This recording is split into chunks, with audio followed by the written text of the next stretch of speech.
Allez, bonjour à tous, dimanche 8 décembre, j'espère que vous allez bien. Et pour ce matin les amis, on va se faire bien sûr une analyse du marché crypto, mais de façon un peu différente, puisque pour ce matin, simplement, on va regarder ensemble différents indicateurs. Et comme ça, si c'est un format qui vous plaît, eh bien je le referai par exemple toutes les semaines ou toutes les 2 semaines. Et comme ça, au fil des semaines, on pourra se dire, ok attention, par rapport à la semaine dernière, ça commence à puer, donc il est peut-être temps de prendre un peu de profit sur le marché.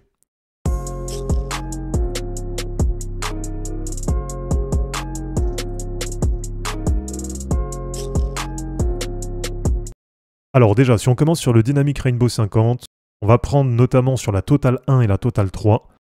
Total 1, je vous le rappelle, c'est le market cap total de l'ensemble des cryptos, et Total 3, c'est le market cap des altcoins. Donc sur Total 1, on est sur la courbe en vert. Donc pour l'instant, on est encore loin de la courbe en jaune, qui représente pour moi, je vous rappelle, l'entrée dans la zone de surchauffe. Et toute la zone de surchauffe, donc c'est la courbe en jaune, la courbe en orange et la courbe en rouge.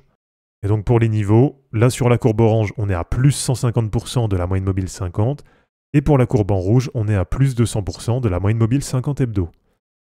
Donc là pour l'instant, on est sur la courbe en vert. Donc ça peut être un premier niveau de TP de sécurité bien sûr. Mais en soi pour l'instant, sur cet indicateur, il n'y a pas de signe de surchauffe. Alors côté objectif, je vous rappelle quand même que sur la Total 1, de mon côté en tout cas perso, j'ai défini 3 objectifs.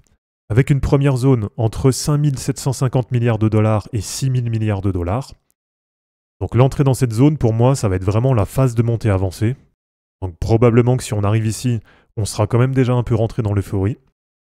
Ensuite, l'objectif, on va dire moyen, celui moi qui me paraît le plus cohérent, ce serait qu'on aille chercher 8 000 milliards de dollars sur le market cap total des cryptos. Donc si on arrive dans ces niveaux, probablement que j'aurai déjà pris pas mal de profit. Et j'ai quand même une dernière extension qui me paraît assez possible, et qui va être d'aller chercher 10 000 milliards de dollars sur le market cap total des cryptos. Et donc là, ce serait vraiment en cas de gros bull run, voire même pourquoi pas en cas de bull run prolongé.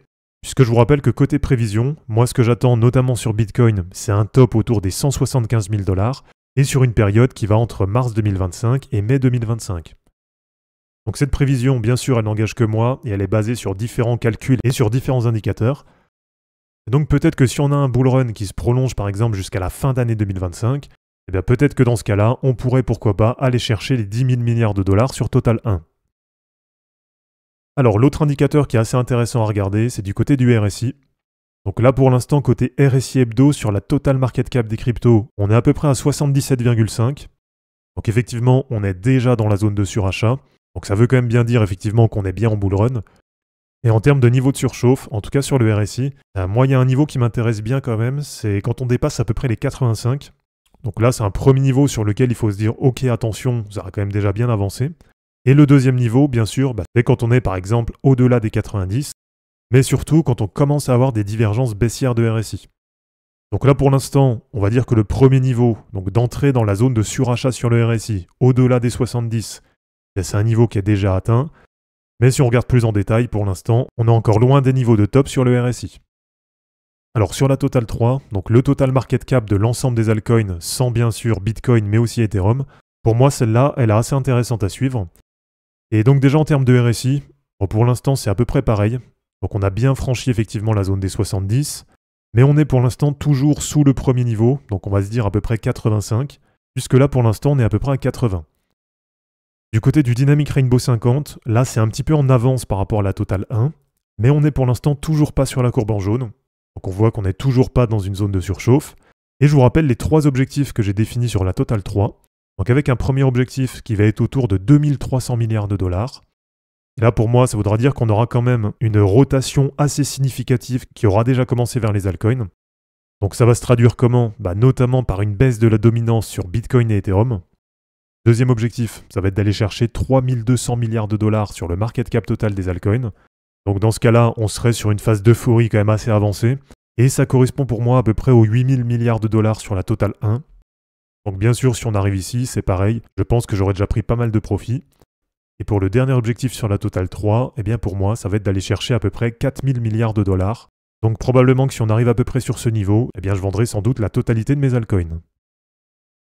Allez, du côté des autres indicateurs à surveiller, donc comme je vous dis, on a notamment cette dominance Bitcoin plus Ethereum.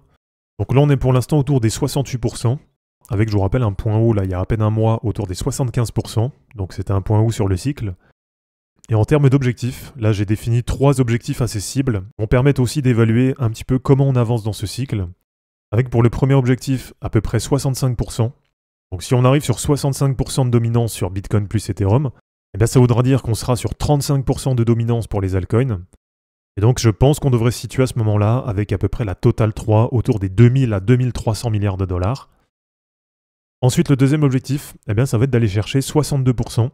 Donc là si on vient sur ce niveau, ce sera une vraie confirmation de rotation en faveur des alts.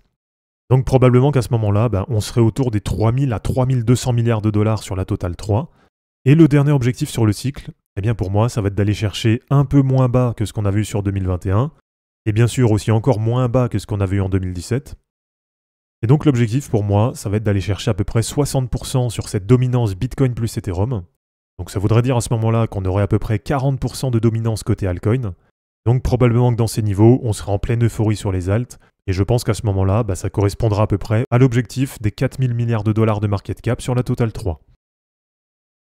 Et allez, du côté des indicateurs on-chain, là on va pouvoir trouver plusieurs indicateurs qui permettent quand même de voir la surchauffe du marché. Avec déjà en premier le MVRVZ Score. Et là en gros ce qu'il faut surveiller, c'est si on vient à dépasser à peu près la zone des 7. Donc si on vient tout simplement à rentrer dans cette zone rouge, eh bien dans ce cas-là, ça veut dire qu'on commence à être dans la zone de surchauffe.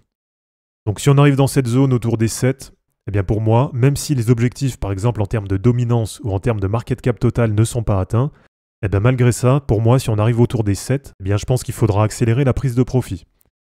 Et donc là pour l'instant, il y a encore de la marge puisqu'on voit qu'on a à peine dépassé les 3. Alors ensuite, un autre indicateur que je vous invite à suivre, c'est le NUPL. Et là, ce qui nous intéresse, c'est si on a le NUPL qui atteint à peu près 75%, eh bien dans ce cas-là, ça veut dire qu'on rentre dans la zone d'euphorie.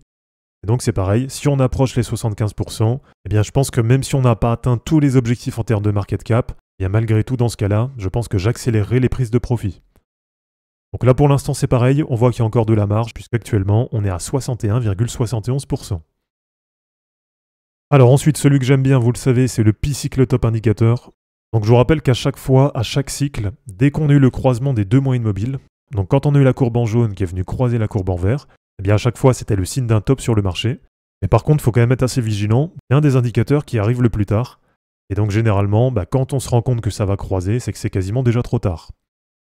Donc là pour l'instant, on voit qu'il y a encore de la marge, puisqu'on a la courbe en jaune qui est autour des 71 000 $, et on a la courbe en vert qui est autour des 126 000 $.